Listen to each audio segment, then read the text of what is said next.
أعوذ بالله من الشيطان الرجيم. بسم الله الرحمن الرحيم.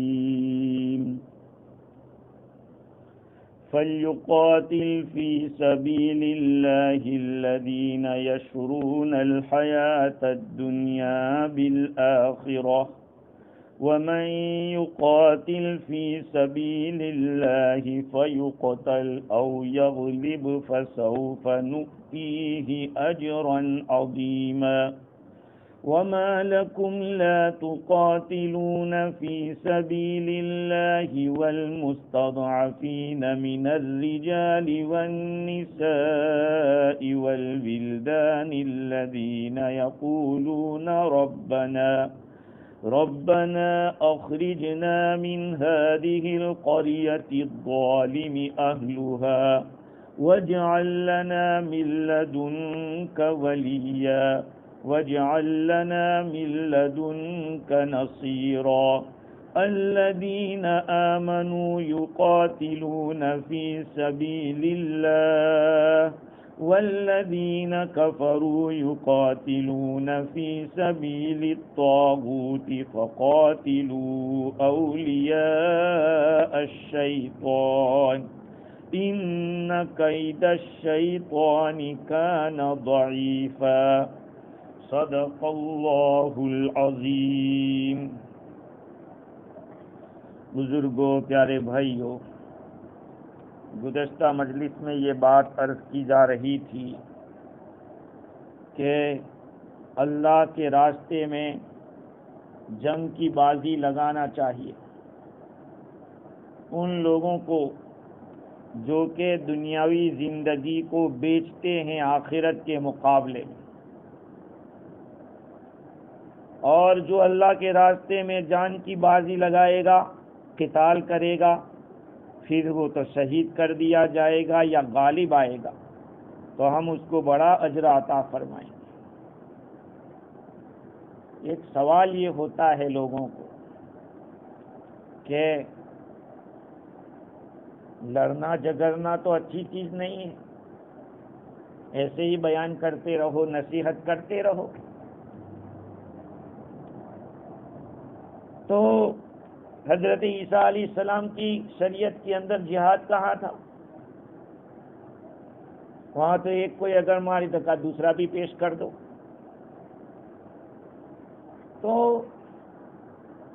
جہاد اگلی شریعتوں میں بھی رہا ہے، جان کو اللہ کے دربار میں پیش کر، اپنے لیے نہیں، اللہ کے کلمے کو بلند کرنے کے لیے.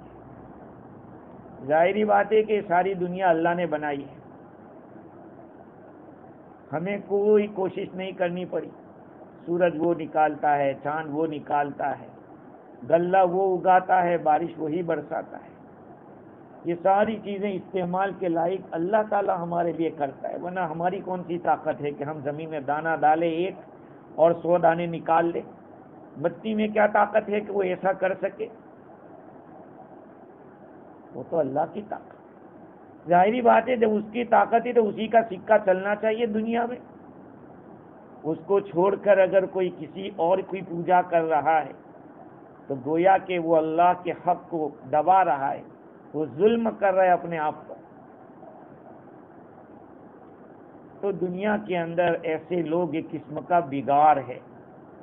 انسان کی باڈی کے اندر کسی جگہ پھوڑا ہو جاتا ہے، خون بگڑ جاتا ہے تو کیا کیا جاتا ہے؟ نشتر لگایا جاتا ہے اس کو صاف کرنے کے لیے. یہ بھی ایسا ہی ہے.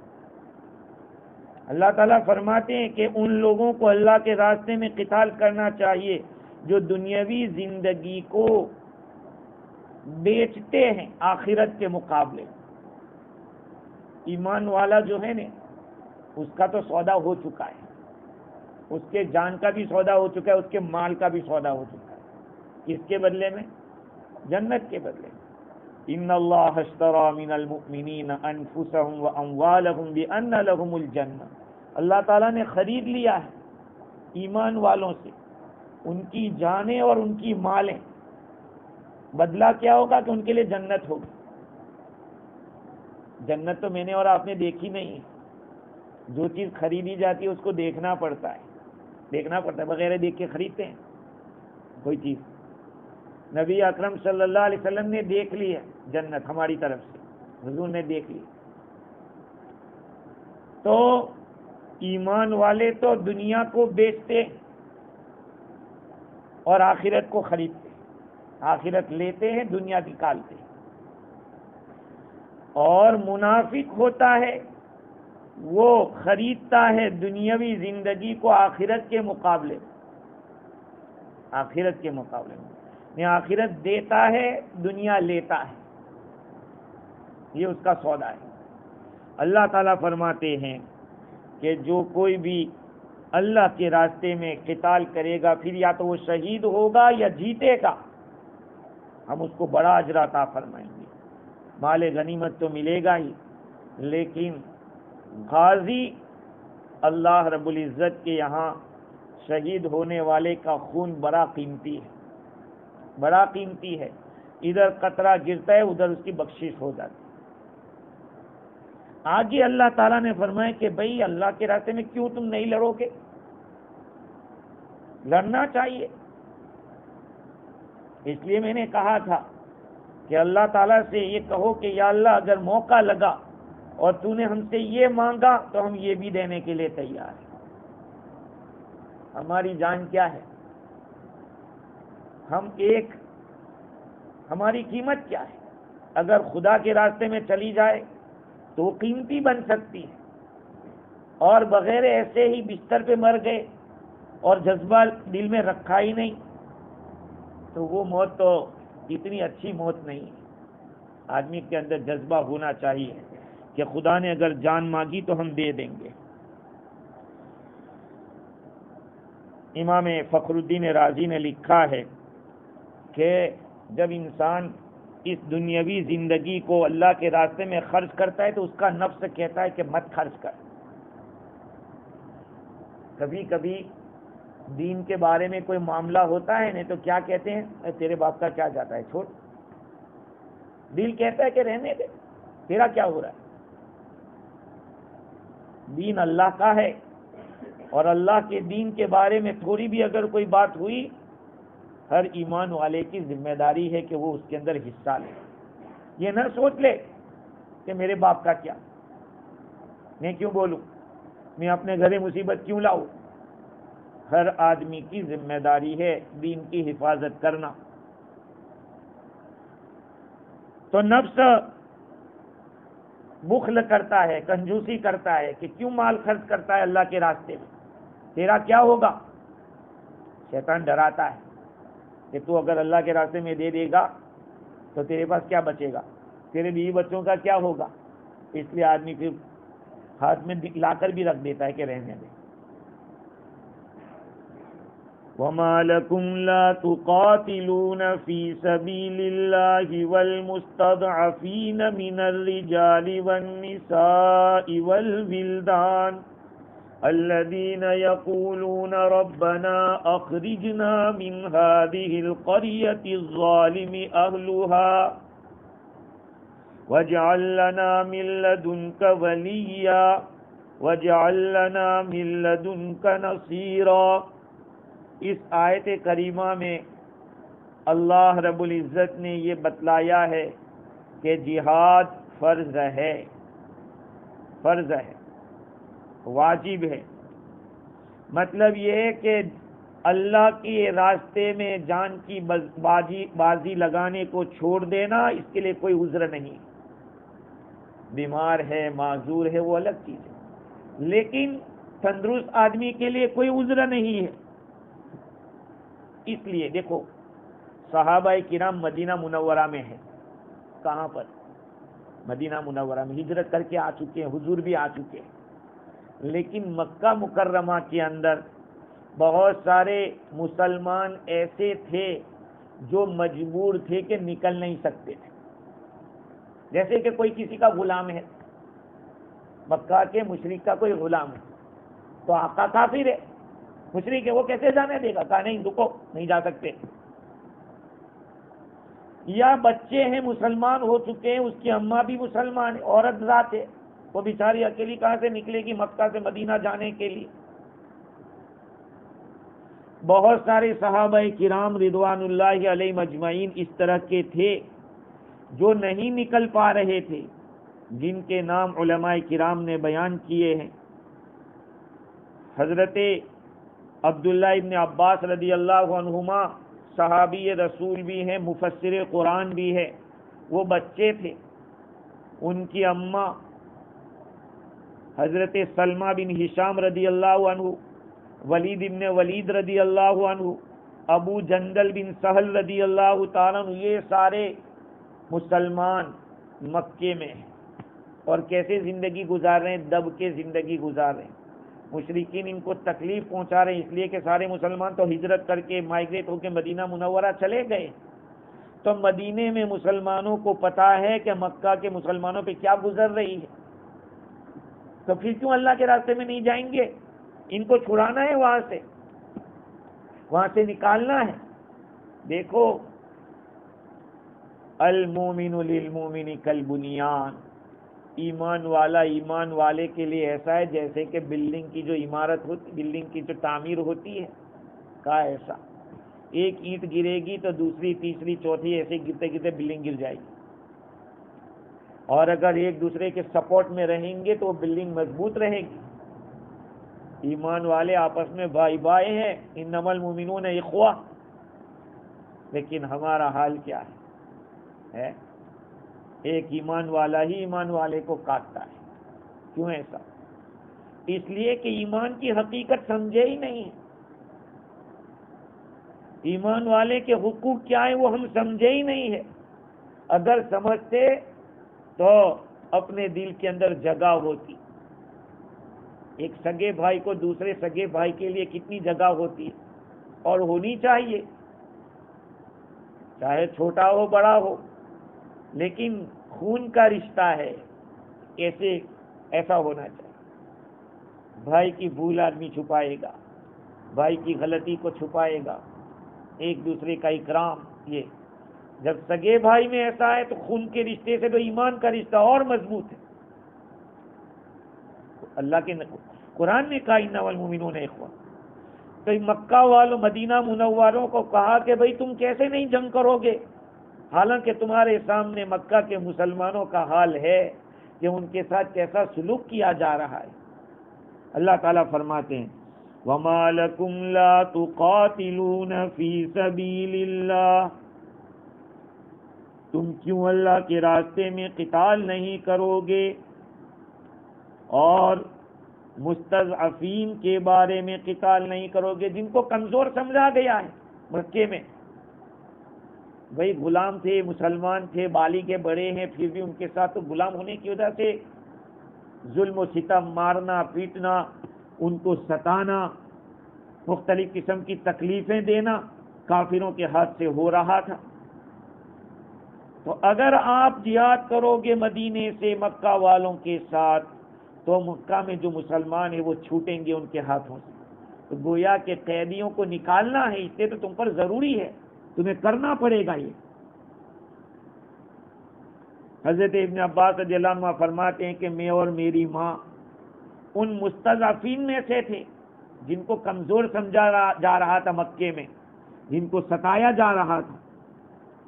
اللہ تعالیٰ نے بچوں کا بھی تذکرہ کر دیا، کیونکہ مرد اور عورت تو چونکہ بڑے ہیں اس لیے تھوڑا کچھ برداشت کر لیں، چھوٹے بچے ہوں گے وہ کہاں برداشت کر پائیں گے۔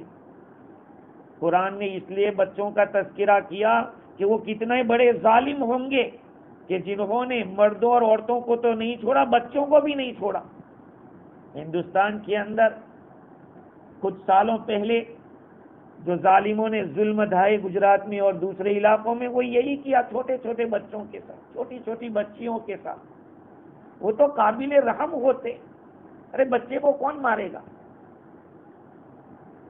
ہے آدمی اپنی اولاد کو تربیت کے لیے کچھ دو چار چپٹ لگا دے، وہ اس لیے کہ بھئی اس کی تربیت کرنا، وہ الگ چیز ہے، لیکن ایک دشمن سمجھ کے اس کو مارنا وہ تو کون کر سکتا ہے؟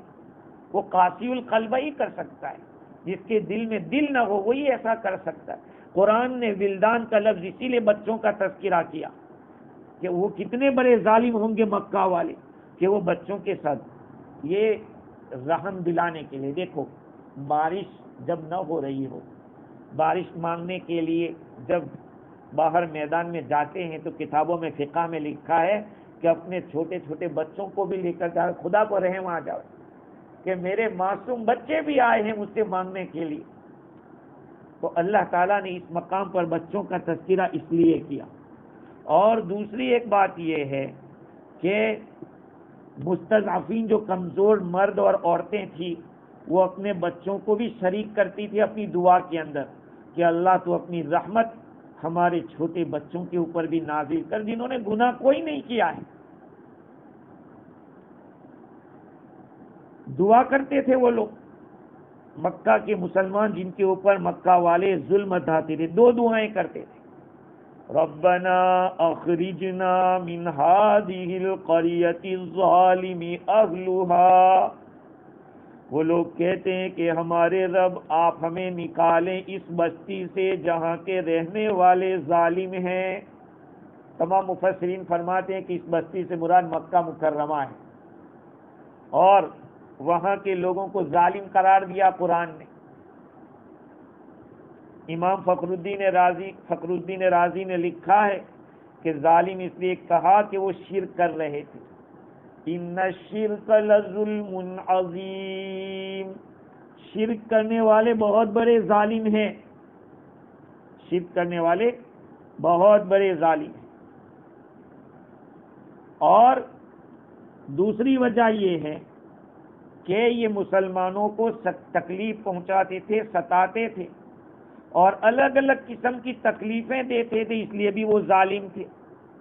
تو ان لوگوں نے پہلی دعا یہ کی کہ ہمیں اب اس شہر سے نکال دے جہاں کے رہنے والے ظالم ہیں۔ معلوم ہوا ہے کہ مظلوم کی مدد کرنا اسلام کا ایک اہم فریضہ ہے۔ کیا مظلوم، چاہے تو آپ کا دشمن ہو مظلوم، چاہے کوئی بھی مظلوم، اسلام ظلم کو برداشت نہیں کرتا، یاد رکھ لینا۔ اللہ تعالیٰ کافر کی حکومت کو چلاتا ہے لیکن ظالم کی حکومت نہیں چلی۔ فرعون کئی 100 سال تک حاکم رہا، اللہ نے اس کو ہٹایا نہیں، لیکن جب اس نے بنی اسرائیل کے بچوں کا کلنگ شروع کیا، چھوٹے چھوٹے بچوں کا، اللہ تعالیٰ نے اس کا تختہ پلٹ دیا، اس کو ڈبو دیا۔ تو اللہ تعالیٰ کافر کے کفر کو چلا لیتا ہے تو اس کی حکومت چلے گی، لیکن ظالم کی نہیں چلے گی۔ ناؤ کاغذ کی صدا چلتی نہیں، ظلم کی ٹہنی کبھی پھلتی نہیں، ناؤ کاغذ کی صدا چلتی نہیں۔ ہاں، تو ظلم جس نے کیا ہوگا وہ ایک نہ ایک دن، چاہے مودی ہو یا کوئی بھی ہو، دنیا کا کوئی بھی ظالم ہو، دیر سویر اللہ کی پکڑ آئے گی تو کوئی راستہ نہیں ہوگا۔ یہ بات یاد رکھ لو، خدا جب کسی کو پہلے پکڑ لے تو سمجھو اس پر خدا نے رحم کیا ہے کہ وہ سنبھل جاوے، اور جس کو خدا نے رسی ڈھیلی کر دی کہ جا جا جا، تو کتنا جاتا ہے، جب اس کو پکڑے گا تو پھر کوئی راستہ نہیں ہوگا۔ ہاں، دنیا کے حاکموں کی تم لوگ داستانیں دیکھو کیا ہوا ہے، ہسٹری پڑھو، ہسٹری میں کیا ہوا، اللہ تعالیٰ نے ظالموں کو نہیں بخشا ہے۔ خیر، تو پہلی دعا ان کی یہ تھی کہ یا اللہ تو ہمیں اس بستی سے نکال جہاں کے رہنے والے ظالم ہیں۔ ہاں، اور اس وجہ سے تو مسلمانوں کو حکم دیا قتال کا۔ معلوم ہوا کہ مظلوم کی مدد کرنا اسلام کا ایک اہم فریضہ ہے، اور اگر آدمی خود ہی ظلم کرے تو، خود ہی ظلم کرنے لگے تو یہ تو بہت برا۔ ہاں، حدیث میں آیا کہ ظالم ہو یا مظلوم ہر ایک کی مدد کرو۔ کہا مظلوم کی مدد تو سمجھ میں آئی، ظالم کی مدد کیا ہے؟ کہ اس کو ظلم سے روکو، یہ اس کی مدد ہے۔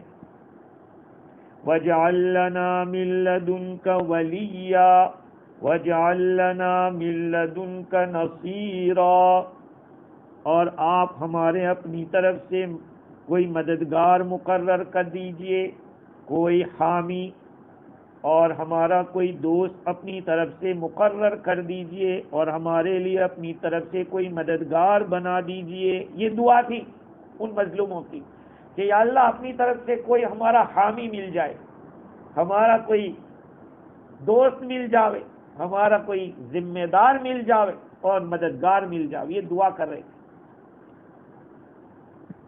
ابن عباس رضی اللہ تعالی عنہما فرماتے ہیں کہ مراد یہ تھی ان کی دعا کی کہ یا اللہ ایمان والوں میں سے کوئی ایک ایسا آدمی مقرر کر جو ہماری نگرانی کرے، ہمارا ذمہ دار بن جاوے، ہماری مصلحتوں کا خیال کرے، ہمارے دین اور ہمارے شریعت کی حفاظت کرے. اللہ تعالیٰ نے ان کی دعا کو قبول کیا. کیسے کیا؟ ہجرت کے ابھی 6 سال ہی گزرے تھے اور کیا ہوا؟ مکہ فتح ہو گیا. مکہ فتح ہوا. حضور اکرم صلی اللہ علیہ وسلم نے مکہ فتح کیا تو حضرت عتاب ابن اسید رضی اللہ تعالی عنہ کو وہاں کا ذمہ دار امیر بنا دیا. عتاب ابن اسید کتنی عمر تھی؟ 18 سال کی عمر. کتنے؟ 18 ایئرس اولڈ. Only 18 years. آج ہم لوگ اپنے 18 سال کے بچے کو کوئی ایسا کام سونپتے نہیں. اور حضور نے کیا کام سونپ دیا؟ مکے کا امیر مقرر کر دیا، ذمہ دار، 18 سال کی عمر میں. اور ابھی کچھ دنوں پہلے کسی جگہ کسی کتاب میں پڑھ رہا تھا یا پڑھا رہا تھا، اس میں یہ بات آئی کہ عتاب بن اسید رضی اللہ تعالیٰ عنہ نے حضور کے وصال کے بعد مکہ میں اعلان کر دیا کہ جو کوئی بھی جماعت کے ساتھ نماز نہیں پڑھے گا اس کی گردن اڑا دوں گا. نے فرمایا جماعت کے ساتھ جو نماز نہیں پڑھے گا اس کی میں گردن اڑا دوں گا. یہ 18 سال کا نوجوان. صحابہ کرام میں وہ جذبہ تھا، وہ جوش تھا. وہاں اللہ کے نبی نے ہر ایک کی صلاحیت کو استعمال کیا جس میں جو صلاحیت تھی. 18 سال کے صحابی ہیں اور مکے کے امیر ہیں. اور کیسے امیر؟ حضور صلی اللہ علیہ وسلم نے ان کو مقرر کیا تو حضور تو ولی بنے اور عتاب ابن اسید نصیر بنے. بعض مفسرین یہ بھی فرماتے ہیں کہ اللہ تعالیٰ سے یہ مانگا کہ یا اللہ اپنی ولایت ہو اور آپ کی نصرت ہو، یہ دونوں آپ کی طرف سے. من لدن کا آپ کی طرف سے ولی ہو، آپ کی طرف سے نصیر ہو، مددگار. یعنی ولایت بھی آپ کی ہو، نصرت بھی آپ کی ہو. تو اس آیت میں اللہ تعالیٰ سے 2 چیزوں کی درخواست کی تھی. معلوم ہوا کہ اللہ تعالیٰ سے دعا کرنا تمام مصیبتوں کا علاج ہے. تمام مصیبتوں کا علاج کیا ہے؟ اللہ تعالیٰ سے دعا کرنا. ان لوگوں نے اللہ سے مانگا اور اللہ تعالیٰ نے دیا ان کو. آگے اللہ تعالیٰ فرماتے ہیں کہ یاد رکھو جو ایمان والا اللہ کے خاطر جائے گا، اللہ کے راستے میں قتال کرے گا تو کرنا ہی چاہیے، کیونکہ ایمان والے کا تو اللہ سے تعلق ہے. ایمان والا اللہ کے راستے میں جنگ کرتا ہے اور کفر کرنے والے وہ شیطان کے راستے میں جنگ کرتے ہیں. ایمان والے لڑیں گے تو اللہ کے خاطر لڑیں گے. ہاں، ایمان والے صلح کریں گے تو اللہ کے خاطر کریں گے. آج ہماری لڑائیاں اپنے لیے ہوتی، اپنے دل کو خوش کرنے کے لیے، شریعت کے لیے نہیں، اللہ کو راضی کرنے کے لیے نہیں. ہم کبھی یہ نہیں سوچتے کہ یار چھوڑ میں اللہ کے لیے چھوڑ رہا ہوں، میرے دل کو خوشی ہوگی بس. مطلب کہ اپنی ایک جو بھڑاس ہوتی ہے اس کو ٹھنڈا کرنے کے لیے آدمی لڑتا ہے. نہیں، ایمان والا تو اللہ کے راستے میں لڑتا ہے اور کفر والا ہے وہ شیطان کے راستے میں لڑتا ہے. لہذا اللہ کے راستے کے علاوہ کی سب لڑائیاں شیطان کی لڑائیاں ہیں. ہے کہ اللہ کے راستے کی لڑائی وہی اصلی لڑائی، باقی جتنی لڑائیاں وہ شیطان کی لڑائی، شیطان کے راستے کی لڑائی. جب اللہ تعالیٰ نے اوپر کی آیت میں جہاد کے فرض ہونے کو بیان کیا تو اس آیت کریمہ میں اس جہاد کا مقصد کیا ہونا چاہیے اور اس کا داعی کیا ہوتا ہے اس جہاد کا. کہا کہ مومن ہوتا ہے وہ اللہ کے دین کی مدد کے لیے لڑتا ہے، اللہ کے کلمے کو بلند کرنے کے لیے لڑتا ہے، ہاں اپنے لیے نہیں۔ وہ ایک صحابہ کے ساتھ ایک صاحب تھے، لڑ رہے تھے اسلام کی طرف سے، خوب لوگوں کو اڑایا، گاجر مولی کی طرح کاٹا سب کو۔ صحابہ نے حضور سے کہا یا حضور آج کا دن تو فلاں کا تھا، کہا وہ جہنمی ہے۔ کیا فرمایا؟ وہ تو جہنمی ہے۔ کہا حضور اسلام کی طرف سے؟ کہا ہاں وہ جہنمی ہے۔ صحابہ کرام اس کے پیچھے لگ گئے، یار وہ اللہ کے نبی نے اس کو جہنمی کہا، اتنی بڑی جنگ کے اندر کامیاب ہوا، اتنوں کو مارا۔ آخر میں اس کو ایک زخم لگ گیا تو جا کے کونے میں بیٹھ گیا، اور وہ صحابہ توہمے تھے کہ اس کو جہنمی کہا حضور نے۔ وہ کہہ رہا ہے کہ جاؤ، میں تو لڑ رہا تھا تو اپنی قوم کا نام اونچا ہو، میں تو لڑ لیا، جاؤ۔ پھر وہ اس زخم کی تاب نہ لا سکا اور چاقو مار کے خودکشی کر لی۔ خودکشی، اللہ کے نبی نے فرمایا دیکھیے جہنمی۔ اللہ کے نبی کی بات ایسی نہیں ہو سکتی، ہم لوگ مانتے ہیں ایسی دلی دل، صحابہ نہیں مانتے، تو کہا کہ بات پکی، حضور نے فرما دیا بات خلاص، پتہ ہوگی چاہے تمہیں ظاہر میں دکھتا ہو کہ نہیں ہوگی، وہ ہو کے رہے گی۔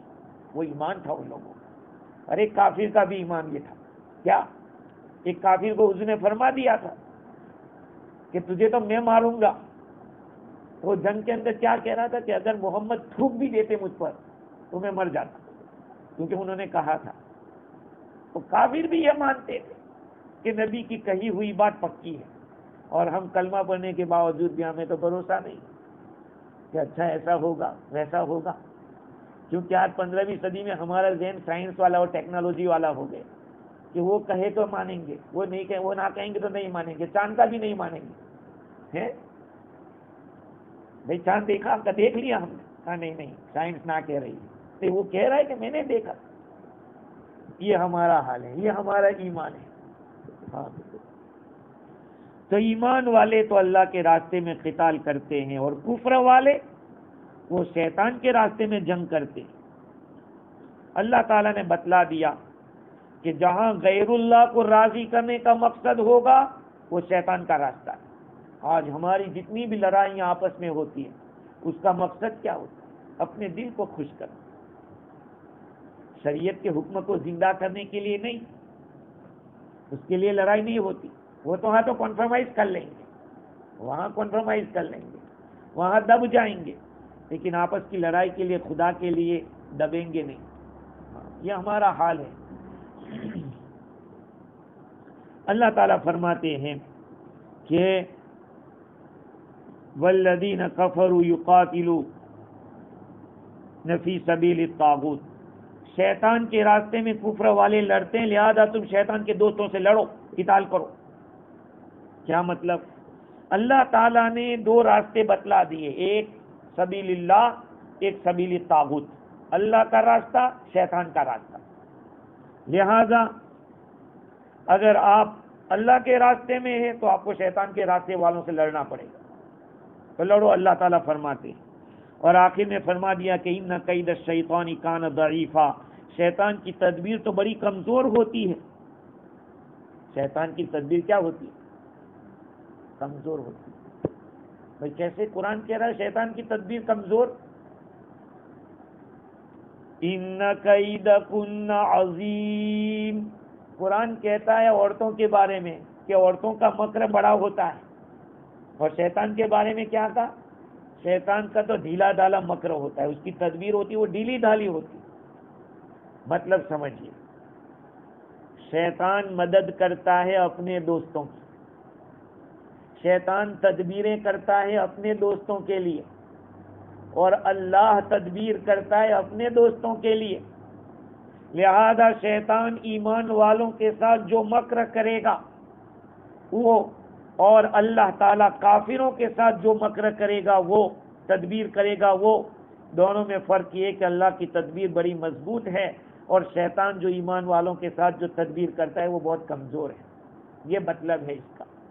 اللہ تعالیٰ کا کافروں کے ساتھ تدبیر کرنا وہ زیادہ طاقتور ہے، اور شیطان کا ایمان والوں کا، ارے ایمان والوں کے ساتھ شیطان اگر کچھ کرے، اعوذ باللہ من الشیطان الرجیم پڑھا کہ ڈھیلا ہے، گھر میں داخل ہوتے بسم اللہ پڑھ دیا، بھاگ جائے گا، وہ کہا آج یہاں رکنے کا نہیں ہے، صرف ایک بسم اللہ پڑھی بھاگا وہ، ہے کہ نہیں؟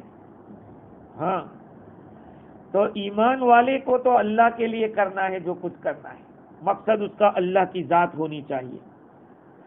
بعض علماء نے یہ کہا ہے کہ شیطان اور نفس کی جو تدبیر ہوتی ہے نا، اس کی مثال کتے جیسی ہے۔ کیا؟ کتے جیسی۔ آپ کتے کا مقابلہ کریں گے تو وہ کیا کرے گا؟ آپ کی چمڑی پھاڑ دے گا، آپ کے کپڑے پھاڑ دے گا ہیں۔ اور اگر کتے کے مالک کو آپ کہیں گے ارے یار اس کو کہو کچھ، وہ اپنے کتے کو ایسا کرے گا ہٹ، تو فوراً کتا بھاگ جائے گا، دور ہو جائے گا۔ ہو جاتا ہے کہ نہیں ایسا؟ اچھا، ایسے ہی کوئی شیطان کسی کے ساتھ الجھ جاوے ایمان والے کے ساتھ، ایمان والا کہہ دے اعوذ باللہ من الشیطان الرجیم، فوراً بھاگ جائے گا وہ ہیں۔ ہاں، یہ ہے شیطان کی مثال اور نفس کی مثال کتے جیسی۔ اللہ تعالیٰ کی طرف بندہ متوجہ ہو، حضور کی جو سنتیں، حضور نے جو دعائیں بتائی ہے، گھر میں جانے کی کیا دعا ہے، ٹوائلٹ میں جانے کی کیا دعا ہے۔ ہم تو ٹوائلٹ جاتے ہیں تو ٹوپی نکال کے جاتے ہیں۔ ارے اللہ کے بندو، ٹوائلٹ میں جانے کا ادب یہ ہے کہ ٹوپی پہن کے جاؤ، سب ڈھانک کے جاؤ۔ ہماری عورتیں بھی اوڑھنی نکال کے جاتی ہے، ارے وہ شیطان کی جگہ ہے، شیطان کا مرکز ہے وہاں۔ اسی لیے کھاتے وقت آپ ٹوپی نہیں پہنیں گے کوئی بات نہیں، لیکن ٹوائلٹ جاتے وقت ٹوپی پہننا یہ ادب ہے، آپ کی حفاظت ہوگی، ورنہ شیطان خیالات لائے گا آپ کو۔ احمد ابن سہل رحمت اللہ علیہ نے فرمایا کہ تمہارے دشمن 4 قسم کے ہیں، ایمان والے کے دشمن 4 قسم کے۔ نمبر 1 دنیا، یہ جو دنیا ہے وہ، آپ دنیا کہیں گے کہ دنیا میں تو بیوی بچے پیسے سب آ گیا، نہیں ایسا نہیں۔ جو چیز اللہ سے غافل کر دے وہ دنیا ہے۔ اگر آپ کے پاس مال ہے اور صحیح ڈھنگ سے کما رہے، صحیح ڈھنگ سے خرچ کر رہے ہیں تو وہ دنیا نہیں۔ ہاں، بیوی بچے ہیں آپ کے اور بیوی بچے آپ کو دینی کام میں سپورٹ کر رہے ہیں تو وہ دنیا تھوڑی ہے، وہ دین ہے۔ تو چیست دنیا از خدا غافل بدن، دنیا کیا ہے؟ اللہ سے غافل ہونے کا نام ہے۔ تو سب سے پہلا دشمن دنیا ہے۔ اس کا ہتھیار کیا ہے؟ مخلوق سے ملنا، یہ دنیا کا ہتھیار ہے۔ لوگوں سے ملیں گے تو اس دنیا کا قید خانہ کیا ہے؟ تنہائی۔ آدمی تنہائی میں رہتا ہے تو دنیا سے محفوظ رہتا ہے۔ اگر لوگوں سے ملتا ہے تو اس کے اندر آدمی دنیا داری میں زیادہ پڑتا ہے۔ آج ایسا تو ہوتا ہے، کسی سے ملیں گے، ارے فلاں زمین بک رہی ہے، فلاں نے مکان بنایا، ارے کتنے میں بنایا یار؟ اتنے میں۔ اب یہ دنیا کی باتیں چل رہی ہیں، اب اس کی بھی رال ٹپک رہی ہے کہ یار اپنے پاس بھی کچھ ہوتا تو کچھ کر ڈالتے۔ تو لوگوں سے ملنا دنیا کا ہتھیار ہے، اور اس کا دنیا کا جیل خانہ یہ ہے کہ آدمی تنہائی میں رہے۔ دوسرا دشمن شیطان ہے۔ شیطان کا ہتھیار کیا ہے؟ یہ پیٹ کا بھرا ہوا ہونا۔ ہاں، پیٹ جب بھر جاتا ہے تو کیا ہوتا ہے؟ جب پیٹ میں پڑا چارہ تو کودنے لگا بیچارہ۔ کیا؟ جب پیٹ میں پڑا چارہ تو کودنے لگا بیچارہ۔ جب پیٹ بھرا ہوا ہوتا ہے تو الٹی سیدھی سستی ہے۔ اس میں شیطان آ جاتا ہے جب پیٹ بھرا ہو، یہ اس کا ہتھیار ہے۔ اس کا جیل خانہ کیا ہے؟ کہ بھوکے رہو، روزے رکھو، جب ضرورت پڑے تبھی کھاؤ، ایسا نہیں کہ لاتے ہی رہو۔ تیسرا دشمن ہے وہ نفس ہے، ہمارا اندر بیٹھا ہوا ہے نفس۔ اس کا ہتھیار کیا ہے؟ سونا۔ آدمی سوتا رہے بس کئی گھنٹے۔ اس کا جیل خانہ ہے بیدار رہنا۔ آدمی جلدی اٹھ جاوے، اللہ کے سامنے کھڑا ہو جاوے، گر گراوے، اللہ کو مناوے۔ یہیں پہ نفس کچلے گا، ہاں، نفس دبے گا اس میں۔ چوتھا ہے خواہشات، یہ ہمارے چوتھے دشمن ہیں۔ خواہشات اس کا ہتھیار بولنا ہے، بولنا۔ ہاں، کلام بہت زیادہ، اس کا ہتھیار ہے چپ رہنا. من سکت سلیم ومن سلیم نجا، جو خاموش رہے گا وہ سلامت رہے گا، اور جو سلامت رہے گا وہ نجات پا لے گا. خیر، تو شیطان کی تدبیر کو قرآن نے ضعیف قرار دیا ہے. حضرت عمر بن خطاب رضی اللہ تعالیٰ عنہ کے بارے میں ایک مرتبہ حضور صلی اللہ علیہ وسلم کے پاس یہ پہنچے. قریش کی عورتیں حضور کے پاس بیٹھی ہوئی تھی، حضور سے کچھ سوال کر رہی تھی، زور زور سے ان کی آوازیں بلند ہو رہی تھی، یہاں تک کہ حضور کی آواز پر بھی ان کی آواز بلند ہو رہی تھی. حضرت عمر رضی اللہ تعالیٰ عنہ پہنچے، سب بھاگ گئی، سب بھاگ گئی. حضور ہنسنے لگے، اللہ کے نبی ہنسنے لگے. پوچھا کہ حضور کیوں ہنس رہے؟ کہا وہ سب بھاگ گئی آپ سے ڈر کے. اللہ کے نبی صلی اللہ علیہ وسلم نے فرمایا کہ ما لقیک شیطان سالکا فجا الا سلک فجا غیر فجک. شیطان جب آپ کو ملتا ہے اس حال میں کہ وہ کسی گلی میں چل رہا ہے، آپ کو دیکھ لے گا تو پھر آپ کی جو گلی ہے اس کو چھوڑ کر دوسری گلی میں بھاگ جائے گا. شیطان ڈرتا ہے آپ سے. حضرت عمر سے بعض لوگوں نے اپنا تجربہ لکھا ہے کہ جس کو نائٹ فال بہت زیادہ ہوتا ہے اور رات کو سونے میں، تو یہاں اپنے بدن کے اوپر عمر لکھ کے سو جاوے، عمر لکھ کے سو جاوے. یہ لوگوں نے تجربہ لکھا ہے، میں حدیث نہیں کہہ رہا ہوں، یہ تجربہ ہے کہ حضرت عمر سے شیطان اتنا بھاگتا تھا کہ سپنے میں بھی نہیں آتا. اب آپ کہیں گے کہ حضرت عمر کو ایک مرتبہ احتلام ہو گیا تھا، ایک مرتبہ احتلام ہو گیا تھا. تو اس کا جواب یہ ہے کہ احتلام کوئی شیطانی سے تھوڑی ہوتا ہے. آدمی بہت زیادہ تھک جاتا ہے تب بھی احتلام ہوتا ہے. کبھی کبھی آدمی کا پیمانے لبریز بھر جاتا ہے تب بھی چھلک جاتا ہے، اس سے بھی آدمی کو نائٹ فال ہوتا ہے. تو ضروری نہیں کہ ہر دفعہ، کبھی آدمی زیادہ کھا کے سو جائے، پیٹ بھرا ہو کے سو جائے تب بھی ایسا ہوتا ہے. خیر، تو بات یہ ہے کہ شیطان کی تدبیر کمزور ہے. اللہ تعالیٰ نے فرمایا ان کید الشیطان، عورتوں کا مکر بہت بڑا ہوتا ہے. ہاں، اسی لیے عورت کی تدبیر سے بچنا یہ بھی ایک کام ہے. سچ کہتا ہوں، آپ اس کو پہچان نہیں سکو اور سمجھنے کی کوشش مت کرنا. کبھی عورت کو سمجھنے کی کوشش کبھی مت کرنا. اور میں نہیں کہتا، اللہ کے نبی فرماتے کہ وہ ٹیڑھی پسلی سے بنی ہے، اگر سیدھا کرنے جاؤ گے تو توڑ دو گے. وہ ایسی ہے اور ایسی رکھ کر ہی اسے فائدہ اٹھاؤ، اس کے ساتھ اس طرح سے رہو. ہاں، ورنہ آپ ایسے کہو کہ نہیں ٹھیک ہو جاؤ، اور آپ سوچو کہ میں مفتی صاحب ہوں، میری بیوی بھی مفتی کی طرح ہوئے اور میری، یہ کبھی نہیں ہوگا. آپ کو جھکنا پڑے گا، تھوڑا نیچے اترنا پڑے گا. آپ سوچو کہ میں ماسٹر صاحب ہوں تو میری بیوی بھی میری طرح سمجھدار ہوں، وہ نہیں ہوگا. سائنس نے پروف کر دیا کہ عورت کا دماغ مرد کے دماغ سے وزن میں کم ہوتا ہے. یہ پروف کیا ہے سائنس نے. ہاں، تو عورتوں کی تدبیر بہت بڑی ہوتی ہے، شیطان کی تدبیر تو کمزور ہوتی ہے. اللہ تعالیٰ ہمیں دین کی سمجھ عطا فرماوے. واخر دعوانا الحمدللہ. سبحان اللہ بحمدہ، سبحانک اللہم وبحمدک، ونشہد ان لا الہ الا انت، نستغفرک.